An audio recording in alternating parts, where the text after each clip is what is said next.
Stand by. We're coming.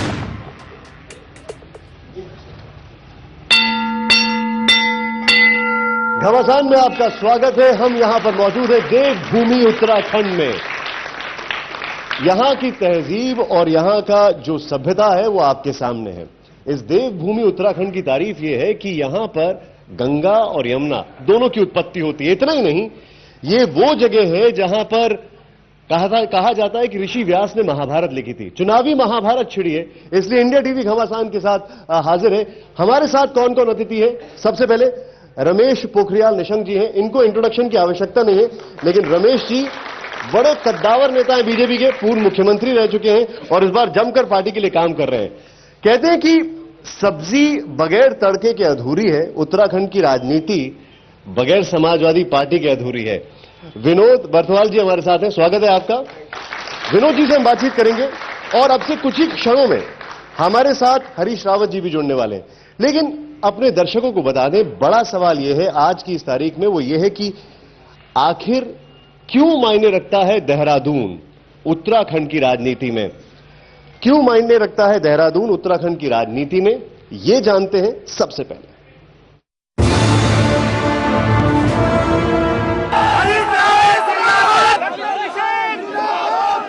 Uttarakhand की राजधानी देहरादून में इस बार विधानसभा की 10 सीटें हैं। 2007 के चुनावों में विधानसभा की 9 सीटें थीं। पिछले चुनाव में बीजेपी को 6 और कांग्रेस को 3 सीटें मिली थी। डिलिमिटेशन के बाद नई सीट रायपुर बनाई गई है, जबकि 2 सीटों के नाम बदले गए हैं। देहरादून विधानसभा सीट का नाम बदलकर देहरादून कैंट और लक्ष्मण चौक का नाम धर्मपुर कर दिया गया है। कांग्रेस को राज्य में जीत दिलाने की जिम्मेदारी इस बार केंद्रीय मंत्री हरीश रावत के कंधों पर है, जिन्हें पूर्व मुख्यमंत्री रमेश पोखरियाल निशंक से तगड़ी चुनौती मिल रही है। निशंक डोईवाला विधानसभा सीट से चुनाव लड़ रहे हैं।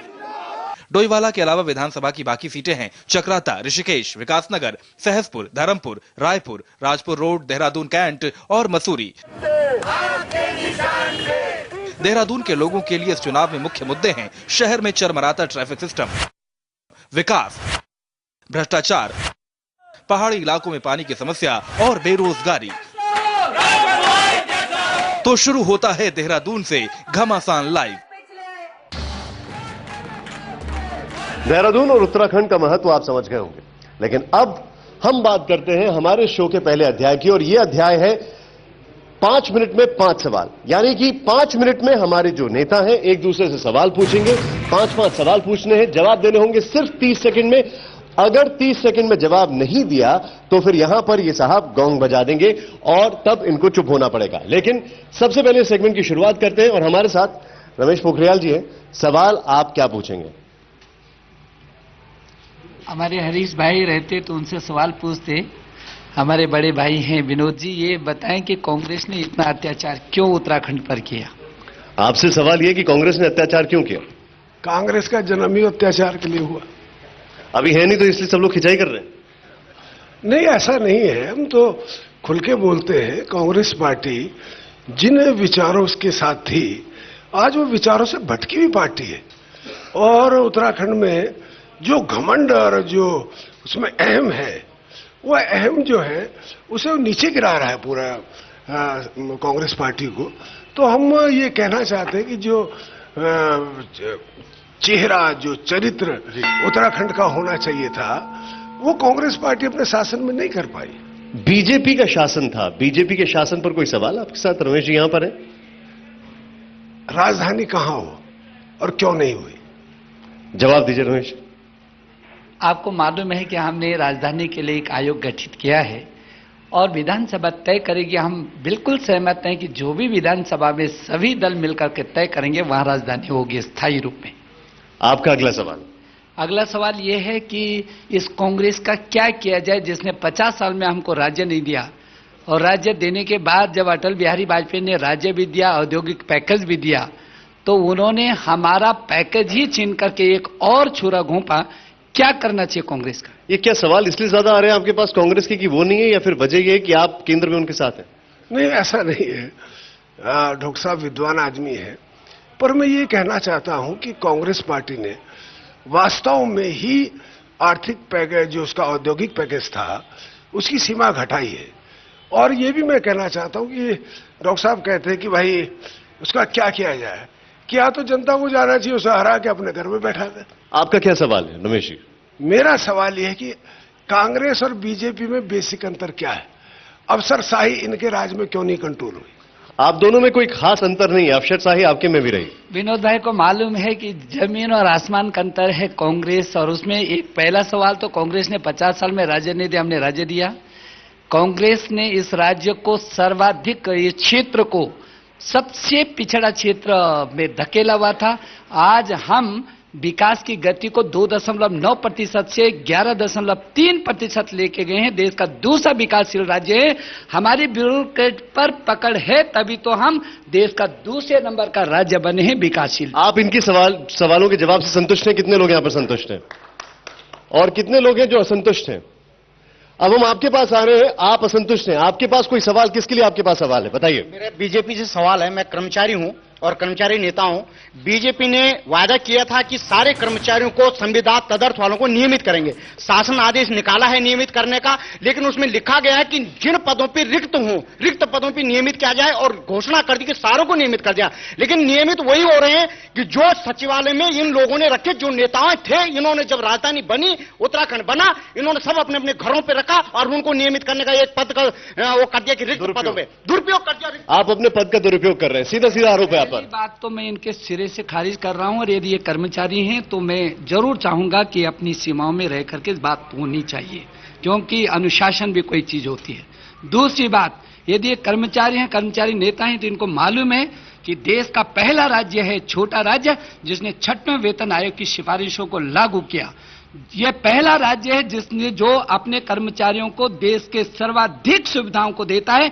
और जहां तक नियमित करने का सवाल है, जो लोग 10-10, 15-15 एक निश्चित तिथि है उसकी, उस तिथि से जो पहले है सबको नियमित किया जा रहा है।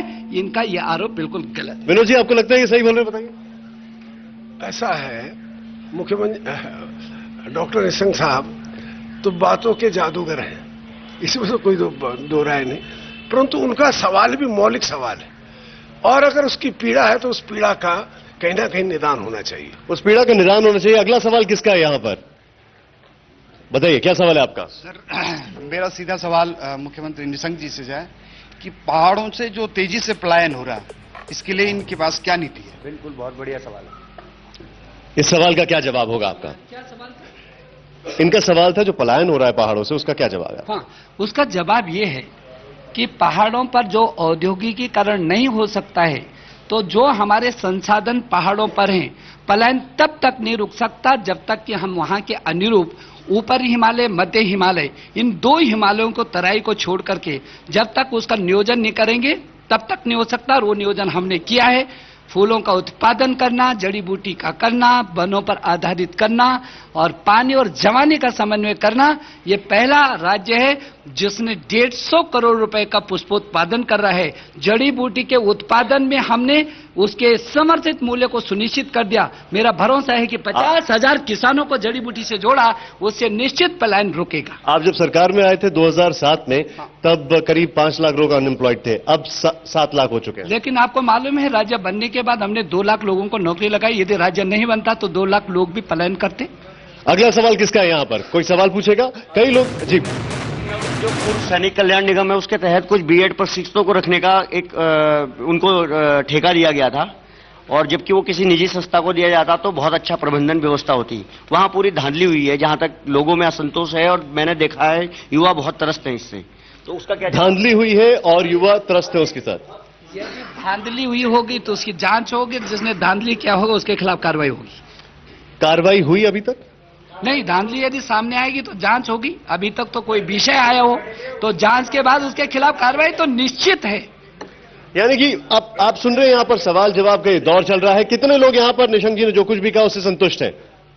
बहुत कम लोग। हम वापस लौट रहे हैं एक छोटे से ब्रेक के बाद।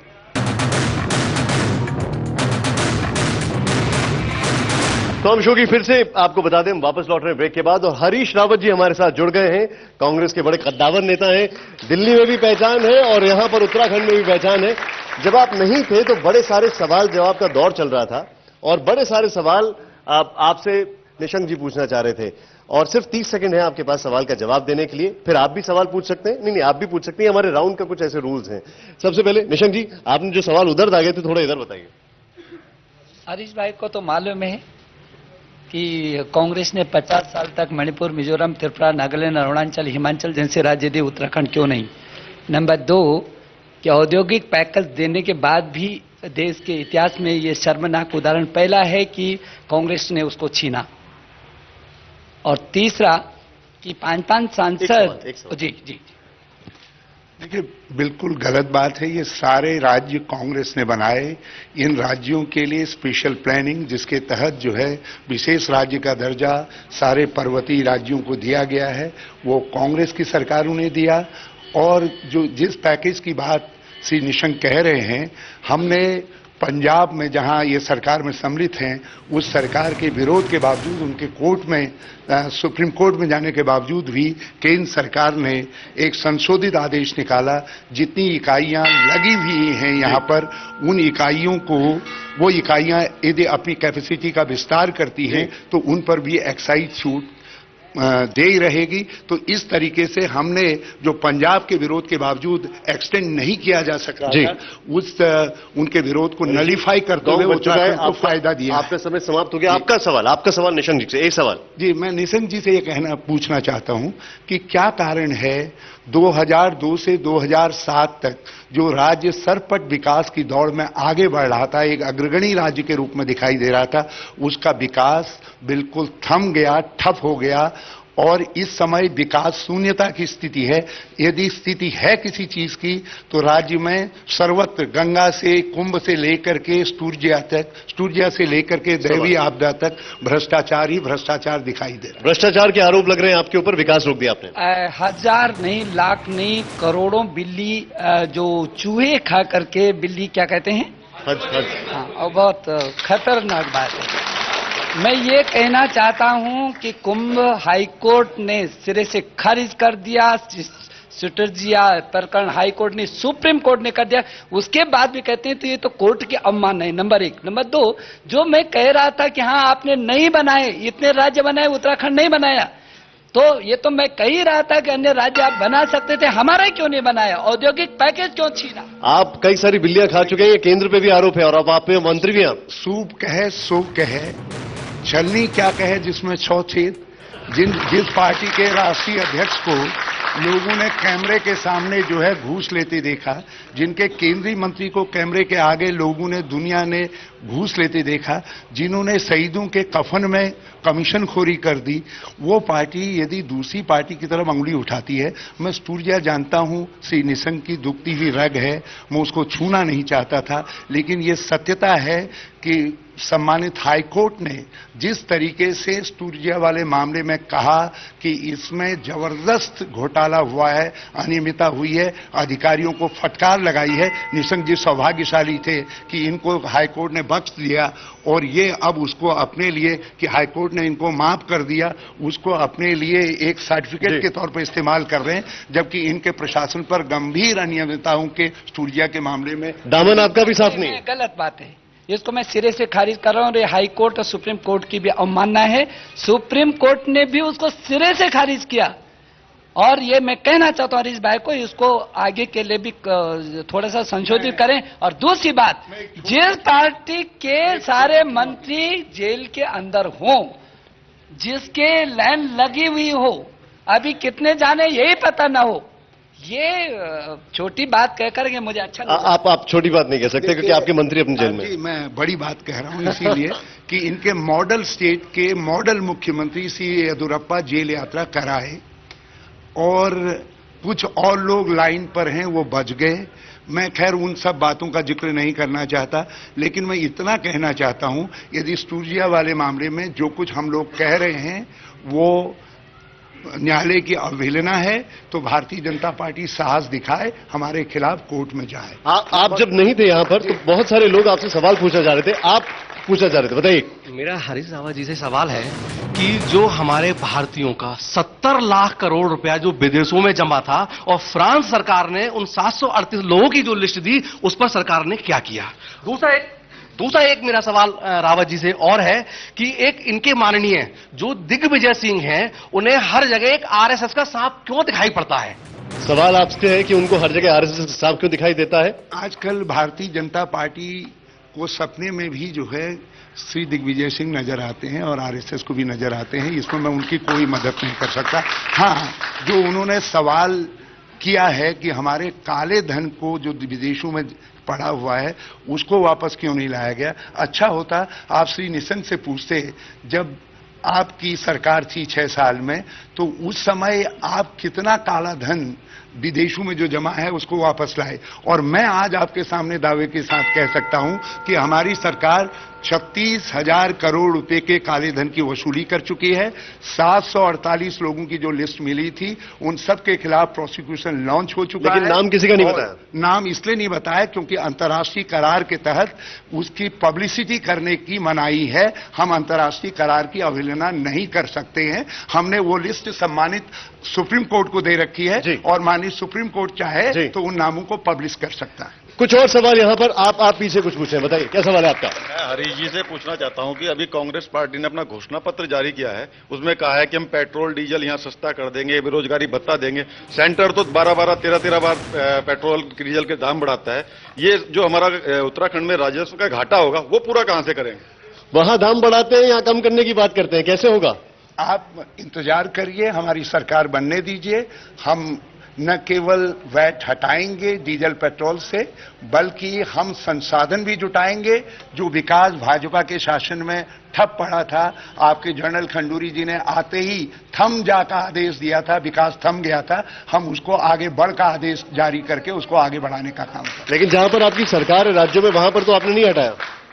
जी, कुछ राज्यों ने हटाया, पश्चिमी बंगाल में हटाया गया, इसको महाराष्ट्र के अंदर कम किया गया, दिल्ली की सरकार ने वैट कम किया, हमारी हरियाणा की सरकार ने वैट कम किया है डीजल पेट्रोल के अंदर। ऐसा नहीं है कि हमारी सरकारों ने नहीं किया है। भाजपा की कथनी और करनी में बड़ा अंतर है। इनकी किसी भी सरकार ने वैट कम नहीं किया, बल्कि और वसूली करते रहे। हाँ, हमारी सरकारों ने दिल्ली से लेकर के हरियाणा तक सबने वैट कम किया है। पहली बात तो ये कि मैं हरीश भाई को ये कहना चाहता हूं कि ठीक है, इन्होंने अभी प्रतीक्षा करी, 2014 की प्रतीक्षा करी है।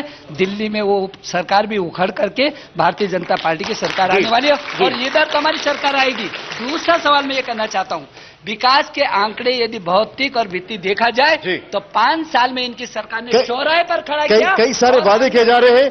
अब दूध का दूध, पानी का पानी, सच बोलो सच की बात हो रही है। और सबसे पहले बड़ी देर से आप खामोश खड़े, मेरे पास कुछ सवाल आपके लिए हैं और इन सवालों का जवाब आपको देना होगा। बरसवाल जी, सच बोलो सच के लिए आप तैयार हैं? विनोद जी, समाजवादी पार्टी के खिलाफ कौन सा मुद्दा बड़ा है, रामपुर तिरहा कांड या करणपुर गोलीकांड? ये दोनों कांड हमारे नहीं है। मुलायम सिंह यादव जी क्या उत्तराखंड जाएंगे, आएंगे और टाइम नहीं है या जीत की उम्मीद नहीं है, क्या वजह? 1 महीने पहले आए थे और फिर आएंगे। 1 महीने पहले आए थे, फिर आएंगे। अब रमेश जी हमारे साथ। रमेश जी, सबसे पहले आपसे सवाल, आप तैयार हैं? सच बोलो सच के लिए। रमेश पोखरियाल निशंक को मुख्यमंत्री की कुर्सी से क्यों हटाया गया? भ्रष्टाचार के आरोपों की वजह से या खंडूरी जी की काबिलियत की वजह से? भ्रष्टाचार के तो दूर दूर तक कोई आरोप लगा ही नहीं सकता। उसके लिए तो जो चाहे सामने चुनौती मैंने शुरू से लेकर अब तक दी है। जहां तक विषय है हटने का, मैं राष्ट्रीय उपाध्यक्ष बनाऊं, मेरी पार्टी ने यदि यह कहा कि राष्ट्रीय स्तर पर मेरी उपयोगिता है तो वो पार्टी का विषय, मेरा विषय है। अगर सरकार आपकी चुनाव हार गई तो क्या माना जाएगा? जैसी करनी वैसी भरनी या करे कोई भरे कोई? हारती नहीं है, आप भारी बहुमत से हम सरकार बना रहे हैं। हरीश भाई निश्चिंत बैठे रहे, इनको ज्यादा कष्ट की जरूरत नहीं। 5 साल में उत्तराखंड में बीजेपी के 2 मुख्यमंत्रियों ने राज किया, बेहतर कौन, भुवन चंद खंडूरी या रमेश पोखरियाल? भारतीय जनता पार्टी का मुख्यमंत्री। भारतीय जनता पार्टी का। हरीश जी, अब आपसे सवालों की झड़ी, आप तैयार हैं? सच बोलो सच के लिए। हरीश रावत का सपना क्या है, दिल्ली में कैबिनेट मंत्री या उत्तराखंड में मुख्यमंत्री? एक कांग्रेस का कार्यकर्ता बने रहना और कांग्रेस के झंडे के साथ ही लिपट करके जो है अंतिम यात्रा में निकलना। उत्तराखंड सरकार का भ्रष्टाचार, केंद्र सरकार का भ्रष्टाचार शिष्टाचार या सदाचार? केंद्र सरकार में कहीं भ्रष्टाचार है तो हम उसका भी समूल विनाश करेंगे और उसके लिए हम सशक्त लोकपाल लेकर के आ रहे हैं, जिसके रास्ते में इन्होंने बाधा डाली है भाजपा ने, जिसको हम संवैधानिक दर्जा तक दे रहे थे। और उत्तराखंड में भी जो भ्रष्टाचार है उसको रोकने के लिए हम लोकपाल के साथ लोकायुक्त भी लेकर के आ रहे हैं, और जिस लोकायुक्त को रोकने के लिए इन्होंने राज्यसभा में 187 संशोधन पेश कर दिए। बहुत बहुत शुक्रिया। हमारे तीनों अतिथि यहां पर आए, जनता हमारे साथ आई। हमारा ये जो कारवां है रोड शो घमासान देवभूमि में जारी रहेगा। हम जा रहे हैं अब हरिद्वार। अभी हमारे पास वक्त कम है, लेकिन कल 7:30 बजे फिर हाजिर होंगे, पहुंचेंगे इसी जनता के बीच में हरिद्वार में।